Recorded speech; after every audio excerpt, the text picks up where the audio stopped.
So all in all, it really seems like we have very limited data to support the use of any of our typical cough remedies that we recommend or prescribe all the time: benzonatate, guaifenesin, dextromethorphan, or codeine.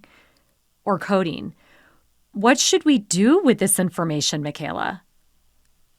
It's so hard. I think we are left without much to offer patients if we have to just accept the poor quality of this data.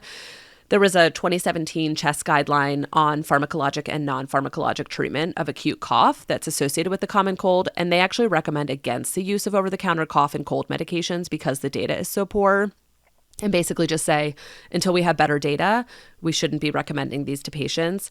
But that's not really the reality of what we're able to do when we're in a room with a patient. We just can't stop there and say, like, sorry, we just need better studies, like, go home. I think hearing that I think it's helpful to hear that the CHEST guidelines don't recommend these medications, but that has just made me think a lot more deeply about my prescribing practices and be a lot more thoughtful when I am prescribing something for acute cough rather than completely avoiding this practice altogether.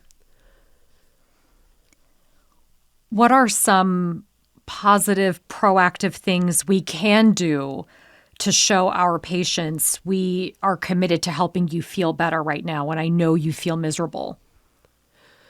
I think we should be using this information to help us provide holistic counseling to our patients about the challenges of managing acute cough symptoms, rather than saying the data is terrible, I can't prescribe any or recommend any of these to you. We can highlight the poor data and use it to give good anticipatory guidance. So usually what I'll say to patients is, you can try this. It's not a magic pill. It's unlikely to completely take your cough away. Time is really the only thing that's going to do that probably, but you can try this and, don't be surprised if it doesn't work the way you're really hoping it will. I also like to give a little shout out to Honey, which actually has a randomized control trial that supports its use in pediatric patients to help with nocturnal cough. So there are some non-pharmacologic options available as well, and it's good to highlight those too.